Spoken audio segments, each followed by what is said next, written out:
मंगलमूर्ति सदगुरु मिलवई सर्वाधार, मंगलमय मंगल करनो बारंबार। श्रद्धेय महानुभावों,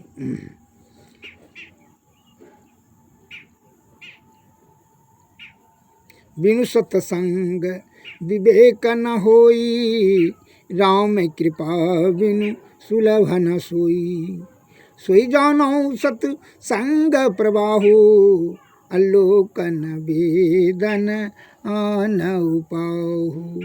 हे भाई, संत वाणी में आया है शब्द कि बिना सत्संग का विवेकशील प्राणी नहीं हो सकता है, बुद्धिमान हो सकता है, बड़ा होशियार होता है, बड़ी चतुर और सियाना हो सकता है, छल कपट परपंच में परवीन हो सकता है, जीविकोपार्जन में कामनी और कंचन सुराज सुंदरी प्राप्त करने में बहुत बड़ा एक्सपर्ट चतुर हो सकता है, लेकिन विवेकशील आत्मा में विवेकता प्राप्त नहीं हो सकता है। और जो आत्मज्ञानी हो जाता है उसको विषय वह के लपेटे में नहीं पहुंचता है, वह नहीं पड़ता है विषय के लपेटे में, विषय उसको परास्त नहीं कर सकता है। जो उसको आत्म में ज्ञान हो जाता है, आत्मज्ञान हो जाने के बाद वह छल कपट माया मन का ये चक्कर खूब अच्छी तरीक़ा से समझने लगता है, उसको स्पष्ट दिखाई पड़ने लगता है। इसलिए माया और मन का चक्कर से वह दूर हटने लगता है। फिर वह विषय से प्रताड़ित नहीं होता है, विषय की चपेट से दूर भाग जाता है।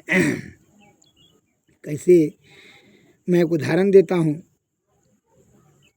एक राज दरबार में एक ऐसा बीरबल विराजमान थे जो कि आत्मज्ञानी थे, सत्संग प्रेमी थे।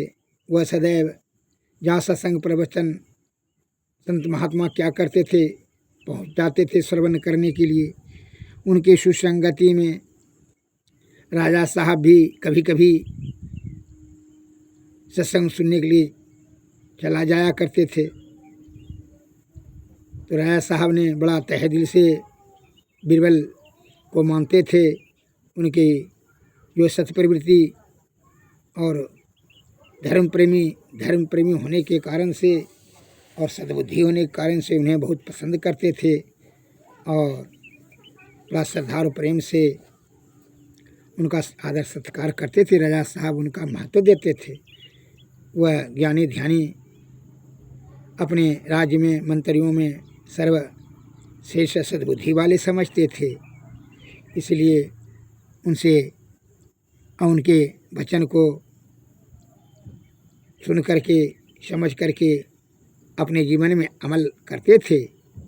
और जो संत महात्मा ज्ञानी ध्यानियों का प्रवचन सुन करके अमल करते हैं उन्हें सफलता सिद्धि मिलती है। इसलिए संत वाणी में आया है कि सुनी समझई मन मुदित मनो, मन जहीं जहीं अनुराग, लहीं चार फल अक्षत जनो, साधु समाज पर्याग। जो सुन करके समझ ले और समझ कर करके जो पूर्ण रूपेण से अमल करे संत महात्माओं के शब्दों को, उन्हें सफलता सिद्धि मिलती है, इसमें संशय नहीं है। तो कैसे इसका उदाहरण दे रहे हैं यही कहानी के माध्यम से। तो राजा साहब सत्संग में सुने थे कि जब क्रोध हो जाए, भय ईर्षा राग द्वेष काम वासना लोभ मद ये सब के अवसर पर जब मस्तिष्क में आ जाए तो उस समय किसी प्रकार का कोई निर्णय लेकर के कार्य नहीं करना चाहिए। शुद्धचित आत्मा और पवित्र आत्मा से धैर्य धारण करते हुए अस्थिर होकर के अस्थिर शुद्धचित पवित्र आत्मा से ही डिसीजन लेना चाहिए। तो ऐसा विचार करके उन्होंने क्या किया कि अमल करने का इच्छा रखा।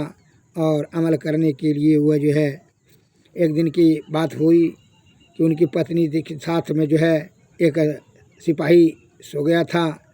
वह देखा तो राजा साहब क्रोधित हो गए और तलवार लेकर के काटने के लिए वह ज्यों ही तलवार खोला तो उनको बुद्धि आ गया कि जो है अब इस स्थिति में क्रोध की अवस्था में जो है हत्या करना उचित नहीं होगा। इसलिए बीरबल साहब को, मंत्री साहब को बुलवा लिए। वही जो सत्संगी मंत्री थे, कहा देखिए देखिए ये हमारा पत्नी के साथ सोया हुआ है।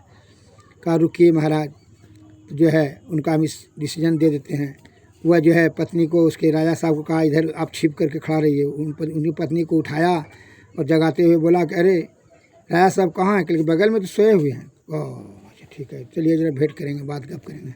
उसकी पत्नी चली गई। वो सिपाही को उठाया और उठो उठो उठो, कहा कि अरे कहाँ सो है?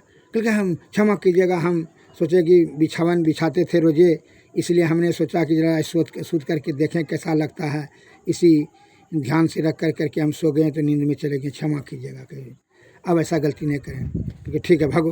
राजा साहब ने ये दोनों के शब्दों को सुन करके समझ लिया कि वो ये अनजान के कारण से ये रानी ने भूलवश जो है राजा समझ करके बगल में सो गई, हमको आने में जो लेट हो गया, इसलिए दोनों निर्दोष है। इस प्रकार से बड़ी यह सद्बुद्धि और विवेकतापूर्ण विचार से प्रसन्न हो गए। राजा साहब कहा कि जो है बेकार में जो है हमको हत्या का पाप ढोना पड़ता, हत्या का पाप लगता, निर्दोष का हत्या कर देते हैं दोनों को, अपनी रानी को भी और यह सिपाही को भी, जो कि बिछावन बिछाने वाला सेवक था उसको भी। तो जो बड़ा गलती हो जाता। और सत्संग के और धर्म ज्ञान के कारण से ही जो है आज यह दोनों का प्राण बच गया और हमारा जो है पाप करने से हम बच गए। श्री सद्गुरु महाराज की जय। इसलिए आत्मज्ञान हो गया उनको और फिर वह सत्संग में जो है अपनी पूर्ण समय देने लगा और धीरे धीरे वह माया मोह कामनी कंचन से वह दूर होते गया और सत्संग की ओर, महापुरुषों की ओर जो है उनकी सेवा में समय अपने देने लगे और सद्बुद्धि उनको सद्गुरु की कृपा से होने लगा। श्री सद्गुरु महाराज की जय। इसलिए बताते हैं बिना गुरु की कृपा से जो है क्या होता है कि वह सद्बुद्धि और ब्रह्म तत्व का दर्शन, सहज समाधि अवस्था सुलभ नहीं होता है। अतः देह में संपूर्ण ब्रह्मांड है, लेकिन गुरु की कृपा परम आवश्यक है। गुरु की कृपा से ही जाने जाएंगे, तभी जो है आपको क्या होगा, ब्रह्म की प्राप्ति होगी और यह पिंड से छुटकारा मिलेगा। श्री सद्गुरु नमस्कार। जय हिंद।